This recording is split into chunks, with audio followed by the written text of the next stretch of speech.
LDF-നും UDF-നുമെതിരായ അഴിമതി ആരോപണങ്ങൾ എണ്ണിപ്പറഞ്ഞ അമിത്ഷാ CPIM-ന്റെ ലക്ഷ്യം അണികളുടെ വികസനം മാത്രമെന്നും UDF അഴിമതിയുടെ കൂത്തരങ്ങെന്നും കേന്ദ്ര ആഭ്യന്തരമന്ത്രി തുറന്നടിച്ചു. 2026-ൽ NDA സഖ്യം കേരളം ഭരിക്കുമെന്നും അമിത്ഷാ പ്രഖ്യാപിച്ചു.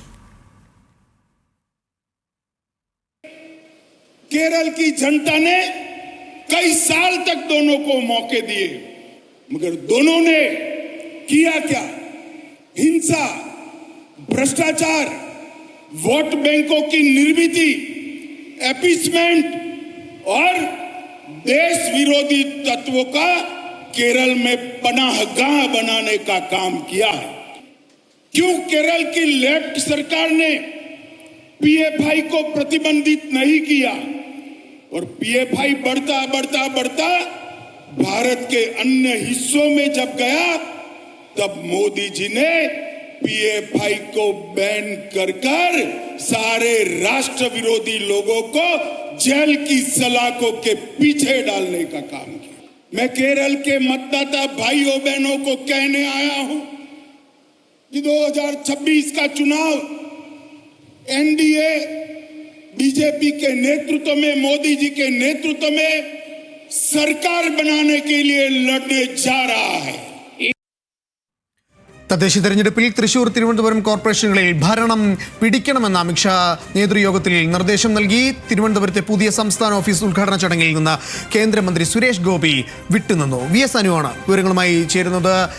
VS, കേരളത്തിലെത്തി അമിത്ഷാ സർക്കാരിനെതിരെ ശക്തമായ പ്രതിഷേധം അല്ലെങ്കിൽ വലിയ വിമർശന ശരങ്ങളാണ് മുന്നോട്ട് വെച്ചത്. കോൺഗ്രസിനെയും വിട്ടില്ല. ഒപ്പം തന്നെ 2026-ൽ ഇവിടെ BJP അധികാരത്തിൽ വരും, കൂടുതൽ സീറ്റുകൾ പിടിക്കുമെന്നും പറഞ്ഞു വയ്ക്കുന്നുണ്ടല്ലേ? BJP സംസ്ഥാനത്തിൻ്റെ അതിൻ്റെ രാഷ്ട്രീയ സംഘടനാ വർഷത്തിലെ ഏറ്റവും പ്രധാനപ്പെട്ട ഒരു നാഴികക്കല്ലാണ് ഇന്ന് ഉണ്ടായിരിക്കുന്നത്. അതായത് BJPക്ക് കേരളത്തിലെ ഏതെങ്കിലും ഒരു രാഷ്ട്രീയ പാർട്ടിയുടെ ഏറ്റവും വലിയ കെട്ടിടത്തിലേക്ക് അതിൻ്റെ പ്രവർത്തനങ്ങൾ മാറിയിരിക്കുന്നു. സംസ്ഥാന കമ്മിറ്റി ഓഫീസ് അത് ഇന്ന് കേന്ദ്ര ആഭ്യന്തരമന്ത്രി അമിത്ഷാ ഉദ്ഘാടനം ചെയ്തിരിക്കുന്നു.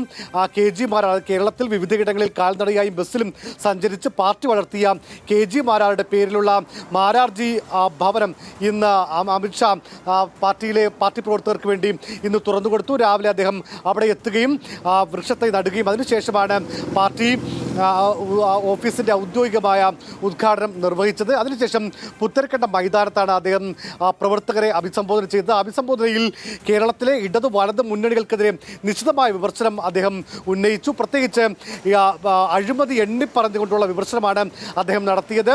മുഖ്യമന്ത്രി അറിയേണ്ടത് കേരളം ഇന്ത്യ കണ്ട ഏറ്റവും വലിയ സ്റ്റേറ്റ് സ്പോൺസേഡ് അഴിമതിയാണ് സ്വർണ്ണക്കടത്ത് എന്നടക്കമുള്ള അതിനിശ്ചിതമായ വിമർശനങ്ങൾ അദ്ദേഹം ഉന്നയിച്ചു. മാത്രമല്ല, ഇക്കഴിഞ്ഞ തെരഞ്ഞെടുപ്പുകളിലൊക്കെ BJPക്ക് വോട്ട് ഷെയർ കൂട്ടാനായി വരുന്ന തദ്ദേശ തെരഞ്ഞെടുപ്പ് അത് 25% ഉയർത്തണം. 2026-ൽ NDA BJP നയിക്കുന്ന NDA മുന്നണി അധികാരത്തിലെത്തുമെന്ന പ്രഖ്യാപനവും അദ്ദേഹം ഇന്ന് നടത്തുകയുണ്ടായി.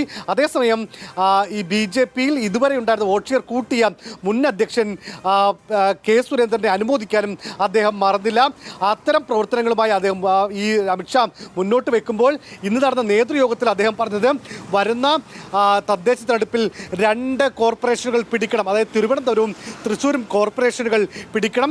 10 മുനിസിപ്പാലിറ്റികളിൽ അധികാരത്തിലെത്തണം എന്നുള്ള വളരെ കർശനമായ കേന്ദ്രത്തിൻ്റെ നിർദ്ദേശം ഇന്നത്തെ നേതൃയോഗത്തിൽ അദ്ദേഹം മുന്നോട്ട് വയ്ക്കുകയും ചെയ്തു. അങ്ങനെ വലിയ ഒരു പദ്ധതിക്കാണ് BJP സംസ്ഥാനത്ത് ലക്ഷ്യമിടുന്നത്. എന്നാൽ അതിന് വിഘാതമാകുന്ന ചില കാര്യങ്ങൾ കൂടി പാർട്ടികൾ സംഭവിക്കുന്നു. പ്രത്യേകിച്ച് ഈ പുതിയ ഭാരവാഹി പട്ടികയുമായി ബന്ധപ്പെട്ട് ഉയർന്നു വരുന്ന അസ്വാരസ്യങ്ങൾ, അതുമായി ബന്ധപ്പെട്ട് വലിയ പ്രശ്നങ്ങൾ ഉയർന്നു വരുന്നുണ്ട്. ഏതായിരുന്നാലും ഇന്ന് പലരും ഫേസ്ബുക്കിലൂടെയൊക്കെ അതിനെ എതിർക്കുന്ന അല്ലെങ്കിൽ അതുമായി ബന്ധപ്പെട്ട വിയോജിപ്പ് അറിയിക്കുന്ന സാഹചര്യമുണ്ട്. ഇന്നിപ്പോൾ ഈ പരിപാടികളിൽ നിന്ന് കേരളത്തിലെ ഏക MP-യും കേന്ദ്ര സഹമന്ത്രിയുമായ സുരേഷ് ഗോപി വിട്ടുനിന്നത് തന്നെയാണ് ഏറ്റവും പ്രധാനപ്പെട്ട ചർച്ചാ വിഷയം. തൃശ്ശൂരിൽ അദ്ദേഹത്തിൻ്റെ വിജയത്തിന് ഏറ്റവും വലിയ ചുക്കാൻ പിടിച്ച KK അനീഷ് കുമാറിനെ ജനറൽ സെക്രട്ടറി ആക്കാത്തതിലുള്ള ഒരു പ്രതിഷേധമാണ് അദ്ദേഹം പങ്കെടുക്കാത്തതെന്നാണ് പാർട്ടിയിൽ നിന്ന് തന്നെ ഉയർന്ന വിമർശനം. ഏതായാലും അതുമായി ബന്ധപ്പെട്ട പരാതികളൊക്കെ മുരളീധര അതുകൂടാതെ തന്നെ സുരേന്ദ്ര പക്ഷങ്ങൾ കേന്ദ്ര നേതൃത്വത്തെ അറിയിക്കും എന്നും അറിയിച്ചിട്ടുണ്ട്. അതായത് വലിയ ലക്ഷ്യങ്ങൾ BJP മുന്നോട്ട് വെക്കുമ്പോഴും അതിന് വിഘാതമായി പാർട്ടിയിലെ ഉൾപാർട്ടി പോരും വിഭാഗീയതയും വഴിവെക്കുന്നു അല്ലെങ്കിൽ അങ്ങനെ തടസ്സമായി നിൽക്കുന്നു എന്നതും നമ്മൾ കാണേണ്ടതുണ്ട്.